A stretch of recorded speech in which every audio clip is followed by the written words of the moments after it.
even non-Muslims such as Sir George Bernard Shaw were forced to admit in 1936 that if there was ever a man who could become the dictator of the world and solve all of its problems, that man would be none other than Prophet Muhammad, peace be upon him. So when you look into history and you find that even if you're a non-Muslim, you have to admit that the Holy Prophet, peace be upon him, was an outstanding person. Why? Because he had the guidance from Allah subhanahu wa ta'ala.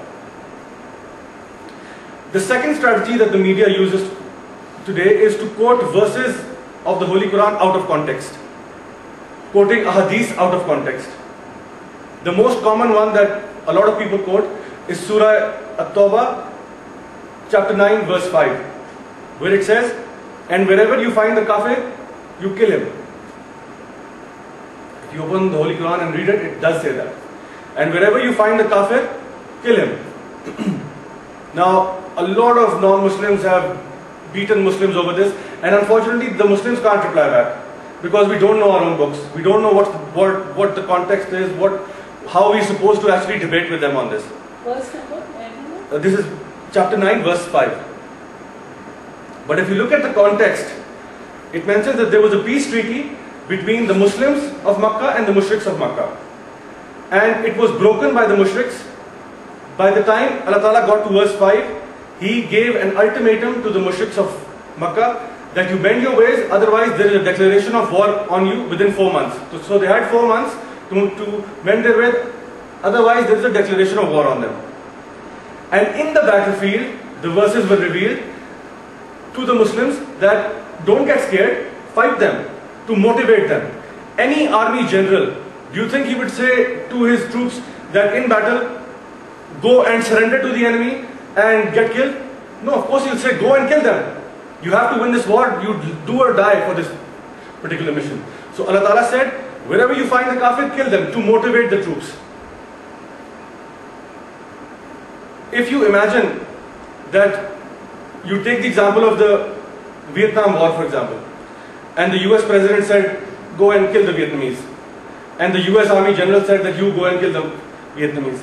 Now if I was to take that saying out of context and I was to say that the US President says that wherever you find a Vietnamese, kill him, that would be very devilish and evil on my part, because I know that he did not mean it in that way. Similarly, such verses are taken out of context from the Holy Quran. One of the staunchest critics of Islam, who belongs from India, his name is Arun Shuri. He writes in a book called The World of Fatwas. He quotes the same verse, Surah Tawbah, chapter 9, verse 5, and then conveniently skips verse number 6 and hops on to verse number 7. Why did he do that? Why? Because verse number 6 had the answer to his problem. It mentions in verse number 6, if the kafir, that is the enemy, if the enemy seeks asylum, don't just let them go. Escort them to a place of security so that he may hear the word of Allah. Imagine this. The kindest, most merciful army general, very kind, humble army general would say that if the enemy wants to go, let him go. Yet the Holy Quran, Allah Ta'ala says that if they want to go, you don't just let them go. Guide them, give them security and guide them to a place of security. Why? Why would he do that? The reason is so that if their other companions find out that this guy has surrendered and he does not want to fight anymore and he just wants peace, they might try to harm him. So Allah Ta'ala says, guide him to a place of security so that he can be protected. Not just let him go so that he can go back to his own people and get killed. Guide him to a place of security. This is the mercy that Allah Ta'ala teaches us, that this is what we should practice. Every single time in the Holy Quran, every single time, whenever war has been mentioned, the very next verse says, but peace is better. Every single time. Whenever Allah Ta'ala has actually mentioned that there is war on these people, He is automatically in the next verse mentioned that peace is much better. Why? Why would He do that? Because Islam is a religion of peace. Islam means peace. Other strategies that the media has been using is that they give the wrong meaning to the verses or the ahadith. Another could be that they quote things that are completely alien to Islam and they still manage to somehow associate them to Islam. For example, terrorism. Islam has got nothing to do with terrorism.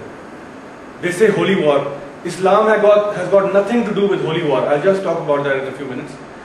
They talk about forceful conversions to Islam. Islam has never encouraged the use of force to convert somebody. Islam tells us that there is no compulsion in religion. Yet somehow the media has brilliantly managed to associate all of these negative aspects with Islam. The fifth one is that they quote things correctly, but they give them a different angle.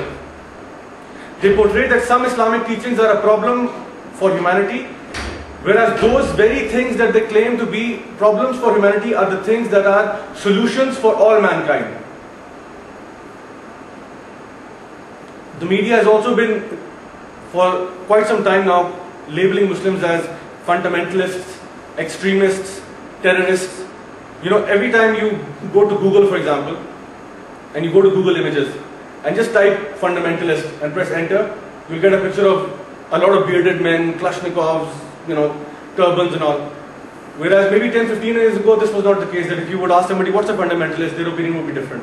Similarly, if you type in extremist and press enter, you'll find images of, again, Muslims showing up for some odd reason.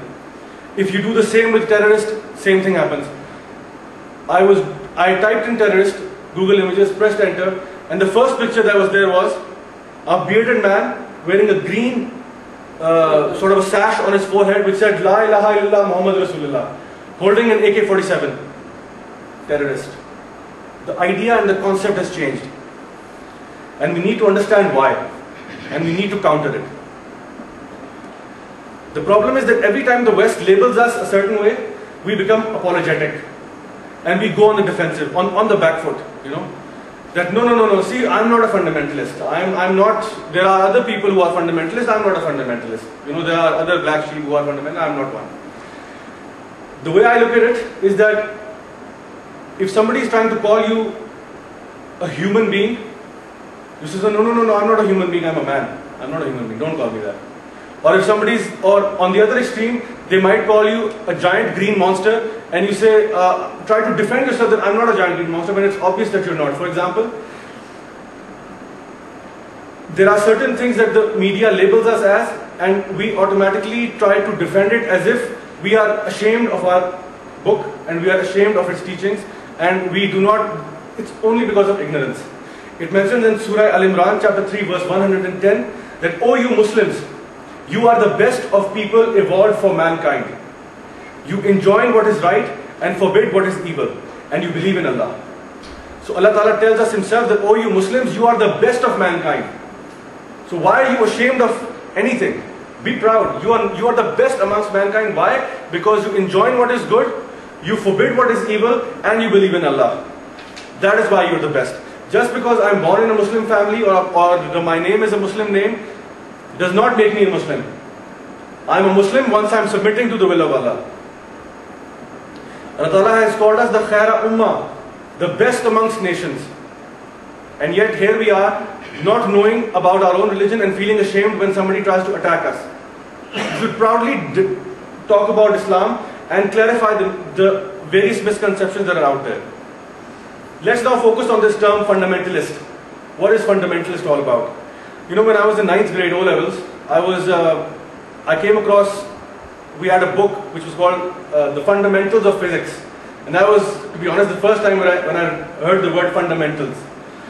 And when I looked into it, what does fundamentals mean? It means the basics of anything. For example, that book was the basics of physics. Similarly, if you're talking about a scientist, you cannot be a good scientist unless you are a fundamentalist scientist. Why? Because you have to know the basics. If you say, I do not believe in the gravity, and yet you are a scientist, how can that be? Or you say, I disregard Newton's laws of motion, yet I am a scientist. How can that be? You must follow, practice and know the fundamentals of science to be a good scientist. That's how you will actually be able to progress. Similarly, if you're a doctor, you have to know the fundamentals of medicine to be able to be a good doctor. Similarly, if you want to be a serial killer, you have to know the fundamentals of assassination to be a good serial killer. Otherwise, you won't do a good job. So, what is important is not just that fundamentalist is bad. You have to see what the person is a fundamentalist of. If he's a fundamentalist of medicine, fantastic, hats off to the guy. If he's a fundamentalist of assassination, we've got a problem. So it's not that fundamentalist term is bad, it's a fantastic term, depending on how you use it. So I would proudly say that I'm a fundamentalist Muslim. Why? Because I want to and I try to follow the fundamentals of Islam every single day of my life. I am also proud of what I am a fundamentalist of. I'm a fundamentalist of Islam. Islam is a beautiful religion. I challenge anybody to disprove that. Islam is for all mankind. There is not a single verse in the Holy Quran or in the Sahih Hadith which is against mankind.